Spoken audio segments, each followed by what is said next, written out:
الحمد لله نحمده ونستعينه ونستغفره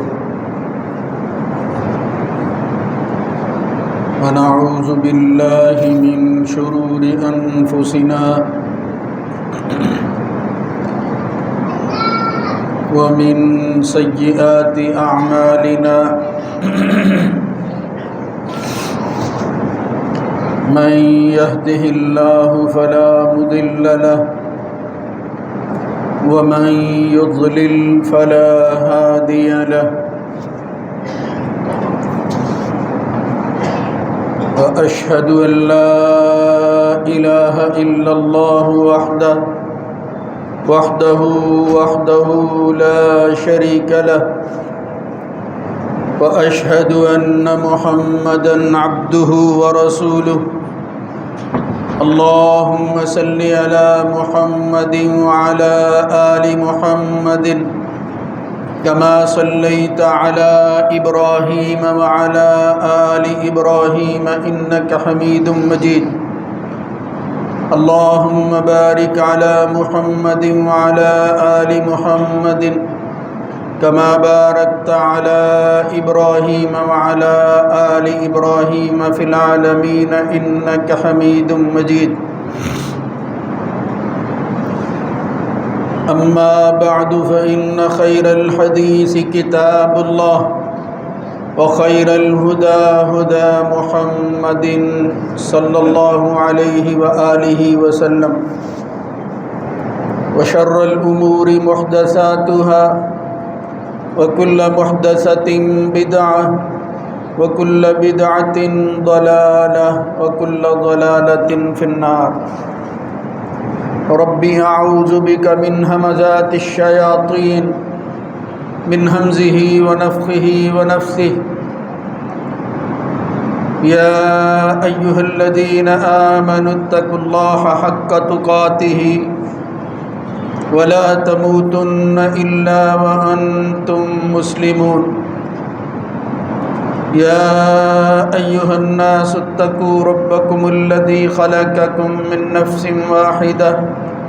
وخلق منها زوجها وبث منهما رجالا كثيرا ونساء واتقوا الله الذي تساءلون به والأرحام إن الله كان عليكم رقيبا يا أيها الذين آمنوا اتقوا الله وقولوا قولا سديدا يصلح لكم أعمالكم ويغفر لكم ذنوبكم ومن يطع الله ورسوله فقد فاز فوزا عظيما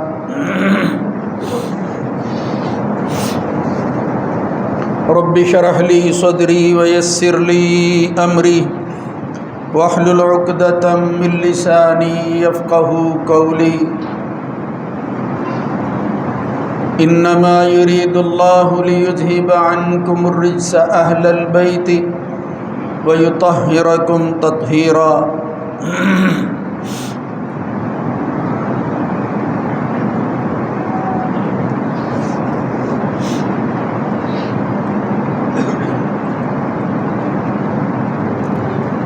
بلا شبہ اللہ رب العزت چاہتے ہیں کہ اے اہل بیت وہ تم سے رجس اور پلیدی کو دور کر دیں اور تمہیں اچھی طرح پاک اور صاف کر دیں۔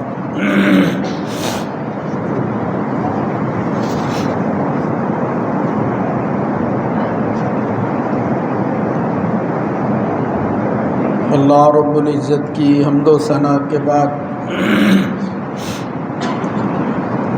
درود و سلام سید الرسل سید ولد آدم خاتم النبیین جناب محمد الرسول اللہ صلی اللہ علیہ وآلہ وسلم کی ذات گرامی پر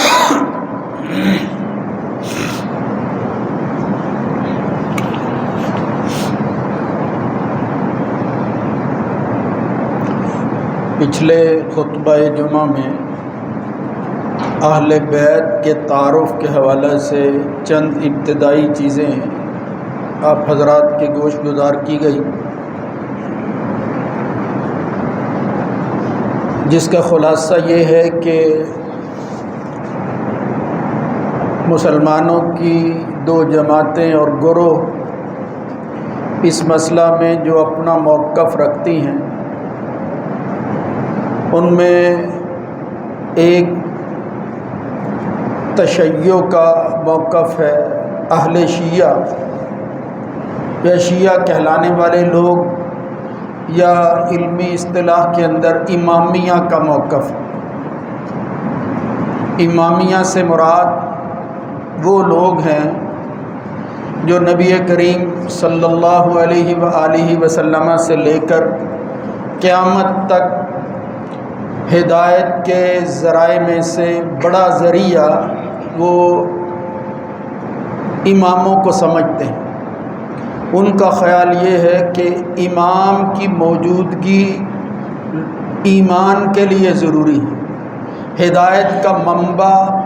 وہ امام کی شکل میں ہر وقت ہونا چاہیے۔ ان کا یہ دعویٰ کس حد تک درست ہے وہ اس وقت زیر بحث نہیں ہے، لیکن صرف میں آپ کو اس مسئلہ کی نسبت سے یہ عرض کر رہا ہوں کہ ایک ان لوگوں کا تعلق ہے۔ اگر نبی کریم صلی اللہ علیہ وسلم کو شامل کریں تو آپ سے لے کر صرف ایک خاتون نبی کریم صلی اللہ علیہ وسلم کی بیٹی، جن کا نکاح جناب علی ابن ابی طالب سے ہوا، ان کو وہ اس امامت کے منصب پر فائز سمجھتے ہیں، اور پھر 12 اماموں کا یہ عقیدہ اور ایمان رکھتے ہیں۔ اس اعتبار سے ان کو امامیہ اثنا عشری کہا جاتا ہے، 12 اماموں کو ماننے والے۔ ان کا خیال یہ ہے کہ اہل بیت، آل رسول یا عطرت رسول اور ذریت کے اندر یہی 12 لوگ اور ان کی آل آتی ہے، اس کے علاوہ کوئی اہل بیت کے اندر شامل نہیں ہے۔ یعنی وہ فضائل، وہ مناقب اور حقوق جو اہل بیت کو نصیب ہوئے، جس سے وہ سعادت مند ہوئے، ان میں صرف یہی لوگ شامل ہیں اور کوئی نہیں ہے۔ بالخصوص وہ مخالفت کرتے ہیں کہ ازواج جو ہیں، بیویاں، وہ تو نبی کریم صلی اللہ علیہ وسلم کے خاندان، آل اور اہل بیت میں شامل نہیں۔ اس کے متعلق میں نے عرض کر دیا تھا کہ پھر اس کے مقابلہ میں اہل سنت کا موقف کیا ہے، وہ کیا خیال رکھتے ہیں، ان کی سوچ کیا ہے اور اس کے دلائل کیا ہیں۔ یہ سورہ احزاب کی روشنی میں، جس کی ایک آیت دوبارہ میں نے تلاوت کی ہے، اس کا سیاق بتاتا ہے کہ آخر اس سے مخاطب کون لوگ ہیں، جن کو کہا جاتا ہے کہ انما یرید اللہ لیذھب عنکم الرجس اہل البیت، یعنی اہل بیت کے فضائل اور مناقب میں سب سے بنیادی آیت یہی ہے، اور اسی کی بنیاد پر وہ لوگ اہل سنت کے مقابلہ میں چند لوگوں کو، یا یوں سمجھ لیجئے کہ ایک سلسلہ امامت کے لوگوں کو اہل بیت میں شامل کرتے ہیں اور ازواج کو نکالتے ہیں، جبکہ یہ آیت عین ازواج ہی کے خطاب کے حوالہ سے اللہ نے بیان فرمائی ہے۔ اس کے علاوہ ان کی کتابیں دیکھیں تو اس میں اتنا رتب و یابس ہے، آپ یقین جانیں کہ صفوں کے صفحے آپ پلٹتے جائیں، شاید ہی کوئی حدیث جو ہے وہ ٹھیک نظر آئے،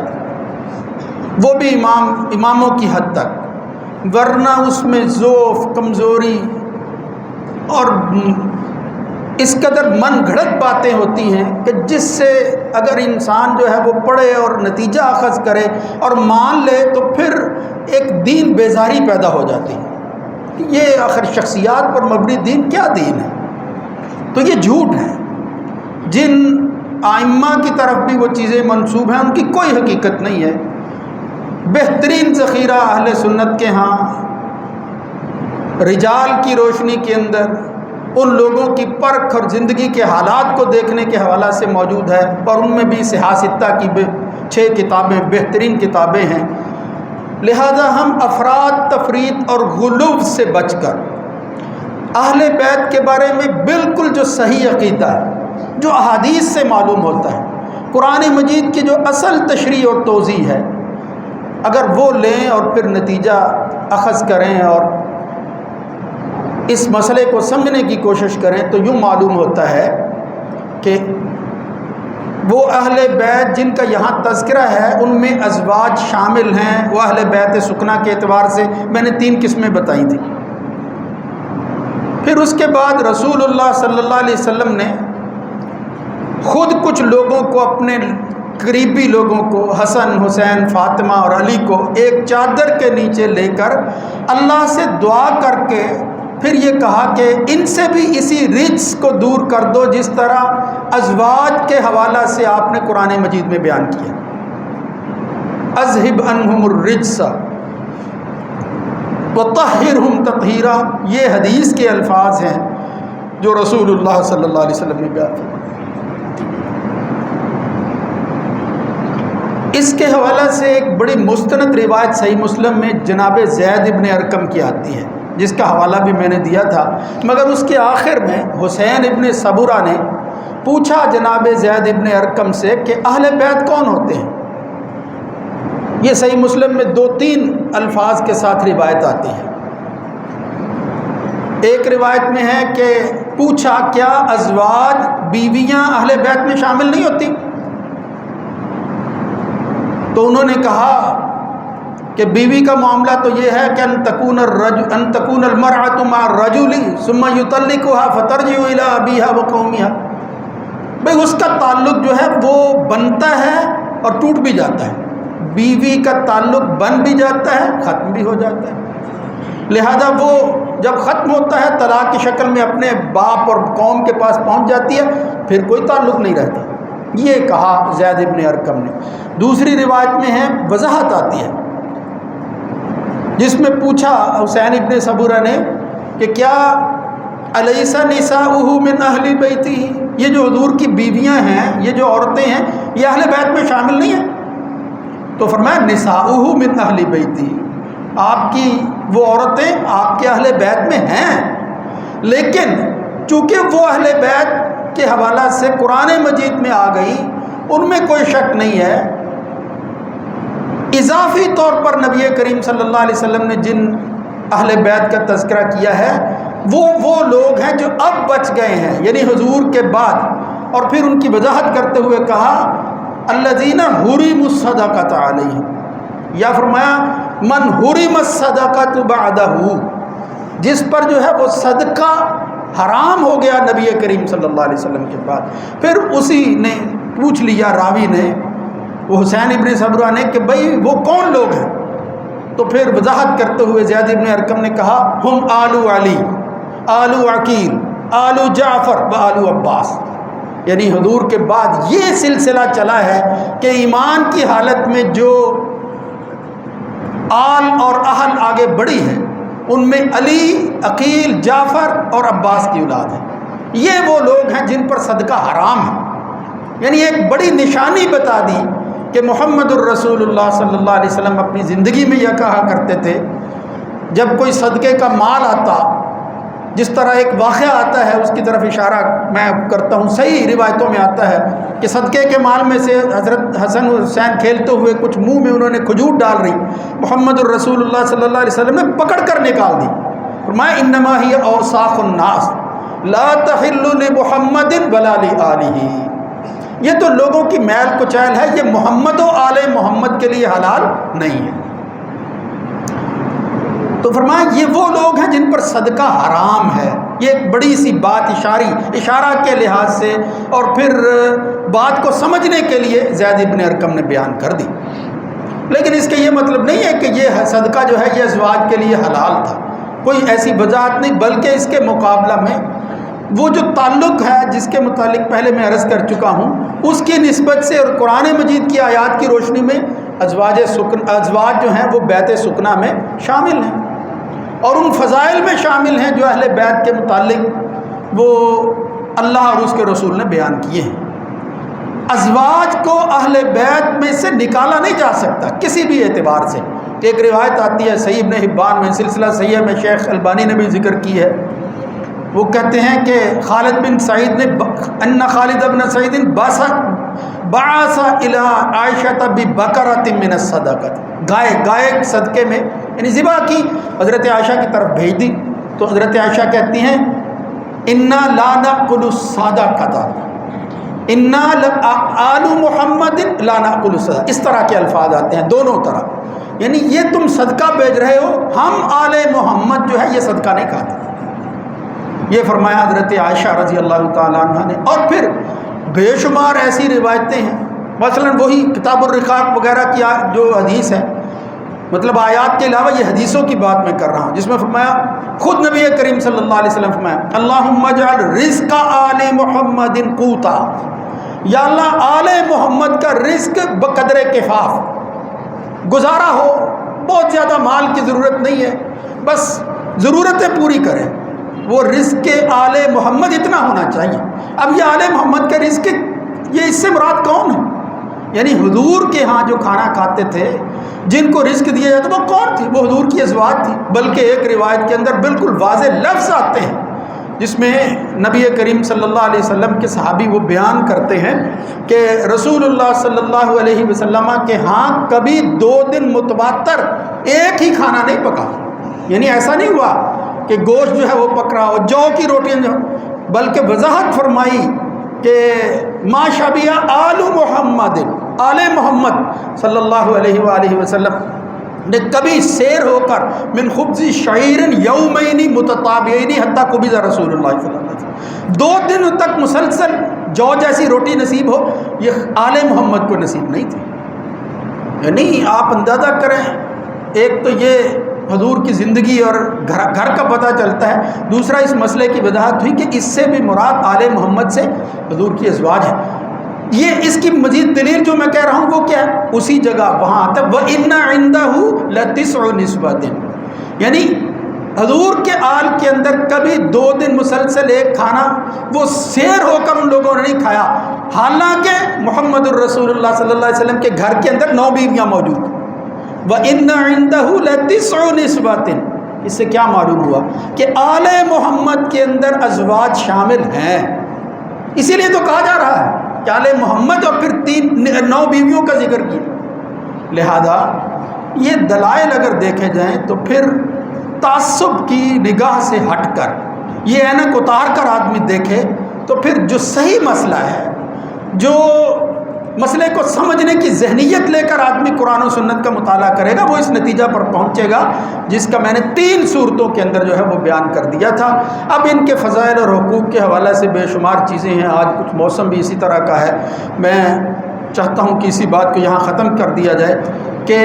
رسول اللہ صلی اللہ علیہ وسلم کے آل، ازواج اور اہل بیت کے اندر جس طرح وہ لوگ جن پر صدقہ حرام ہے اور ان کی تفصیل آئی ہے وہ شامل ہیں، اسی طرح ازواج مطہرات جو ہے وہ سب دلائل کی روشنی کے اندر، قرآن مجید کی آیات ہو، رسول اللہ صلی اللہ علیہ وسلم کی احادیث ہو، وہ اس میں شامل ہیں، اور وہ سارے فضائل اور حقوق جن کا تذکرہ میں کوشش کروں گا کہ ہر اعتبار سے کہ الگ الگ شخصی اعتبار سے جو ہے وہ حضور نے کیا فضائل بیان کیا، اور اجتماعی حوالہ سے ان کا تذکرہ کس طرح کیا ہے، جس کا ذکر حضرت زید ابن حرکم کی اس روایت کے اندر آتا ہے جس میں اذکرکم اللہ فی اہل بیتی، اذکرکم اللہ فی اہل بیتی، میں تمہیں اللہ کا واسطہ دیتا ہوں کہ میرے اہل بیت کا خیال رکھنا، ان کے حقوق احفظوا، اہل علم تشریح کرتے ہیں ان کی رعایت کرنا ہے، ان کے حقوق کا خیال کرنا ہے، زیادتی نہیں کرنی۔ اور پھر میرے بھائیوں، بس آخری بات کہ اس کا حق ادا کر دیا کن لوگوں نے؟ محمد الرسول اللہ صلی اللہ علیہ وسلم کے اصحاب نے، وہ جماعت جو اللہ کے رسول کی تربیت یافتہ تھی، قریب ترین لوگ ابو بکر اور عمر جیسے لوگ۔ صحیح بخاری میں ہم نے یہ خطبے اپنے درس کے اندر بھی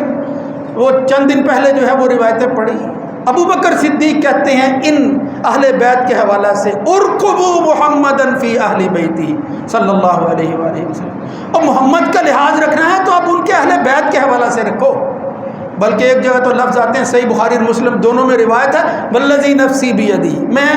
قسم اٹھا کر کہتا ہوں جس کے ہاتھ میں جو ہے وہ میری جان ہے، واللہ لقرابۃ رسول اللہ صلی اللہ علیہ وسلم احب الی، اللہ کی قسم، اللہ کے رسول کی قرابت، وہ جو حضور کے قریبی تھے، وہ مجھے اپنی احب الی من قرابتی، مجھے اپنے قریبیوں سے کہیں زیادہ محبوب ہیں، میں ان سے زیادہ محبت رکھتا ہوں، اس لیے کہ میں اللہ کے رسول سے محبت رکھتا ہوں۔ اللہ کے رسول سے محبت اللہ کی محبت کو جو ہے وہ کھینچنے کا ذریعہ ہے، اس سے حاصل ہوتی ہے، یہ چین اور سلسلہ وہ چلتا ہے اور پھر پہنچتا ہے اللہ رب العزت کی محبت تک، ہمارے ایمان کا حصہ ہے۔ اور پھر ابو بکر صدیق کے ساتھ ساتھ جناب عمر رضی اللہ تعالیٰ عنہ حضرت عباس سے خطاب کرتے ہوئے کہتے ہیں، واللہ لاسلامک احب الی من اسلام الخطاب لو اسلم، اللہ کی قسم عباس، آپ کا اسلام لانا وہ مجھے اپنے باپ خطاب کے اسلام لانے سے، اگر وہ مجھ سے اسلام لاتے، کہیں محبوب، مجھے بہت محبت ہے کہ حضور کا چچا وہ اسلام لے آیا۔ فرمایا کیوں؟ لأن اسلامک کان احب الی رسول اللہ صلی اللہ علیہ وسلم، اس لیے کہ آپ کا اسلام لانا اللہ کے رسول کو سب سے زیادہ پسند ہے، اللہ کے رسول کی پسند تھی، حضور کی محبت تھی، اللہ کے رسول کی پسندیدہ چیزوں سے ہم محبت کرتے ہیں، ہماری محبت اللہ کے رسول کے ساتھ وابستہ ہے۔ اپنے زمانے کے اندر دیوان مرتب کیا کہ عطیات اور یہ خیرات وغیرہ اور وظائف کس طرح دینے ہیں، تو جناب عمر رضی اللہ تعالیٰ عنہ سے کارندے کہنے لگے، وہ جو دیوان مرتب کر رہے تھے کہ آپ خلیفہ وقت ہیں، سب سے پہلے آپ کا نام لکھا جائے، اس ترتیب سے نام لکھتے ہیں۔ تو جناب عمر بن خطاب نے کہا، اللہ کے بندو نہیں، زعو عمر حیث وضعہ اللہ، اب عمر کو وہاں رکھو جہاں اللہ نے رکھا ہے، ابدؤوا ببنی ہاشم، اگر تم اس دیوان کو مرتب کرنا چاہتے ہو، وظائف کے اندر سر فہرست اگر کسی کا نام آنا چاہیے تو وہ بنو ہاشم کا آنا چاہیے، جو حضور کی اہل بیت میں شامل ہے، یعنی حضور کی اہل بیت کے اندر جو لوگ شامل ہیں، بنی ہاشم ہو، بنو عبد المطلب، ایک ہی ہے وہ۔ فرمایا ان کو سب سے پہلے جو ہے وہ لکھو اور شمار کرو۔ اس سے کیا معلوم ہوتا ہے کہ یہ جو حضور نے کہا تھا میرے اہل بیت کا لحاظ رکھنا، سب سے زیادہ لحاظ اور رعایت کنہوں نے رکھی ہے؟ ابو بکر اور عمر نے رکھی ہے، اور پھر اسی کے ساتھ ساتھ دوسرے لوگوں نے رکھی ہے۔ یہ اللہ کے رسول کی آل کے ساتھ اسی طرح محبت کرتے تھے جس طرح محمد الرسول اللہ صلی اللہ علیہ وسلم کے ساتھ کرتے تھے۔ یہ بغض، یہ حسد اور پھر خود ساختہ باتیں بنا کر منسوب کرنا ان کی طرف اور کیڑے نکالتے رہنا، یہ دراصل اس نفاق کی نشانی ہے جس کا تانا جو ہے وہ اہل سنت کو دیا جاتا ہے، حقیقت کچھ اور ہے۔ ہمارا تو عقیدہ ہے وہ جو صحیح روایت میں پیش کر رہا ہوں، نبی کریم صلی اللہ علیہ وسلم نے لا یبغضنا اہل بیت رجل ادخلہ اللہ الا ادخلہ اللہ النار، یاد رکھو ہمارے ساتھ بغض نہ رکھنا، ہمارے سے مراد کیا ہے؟ اہل بیت کے ساتھ۔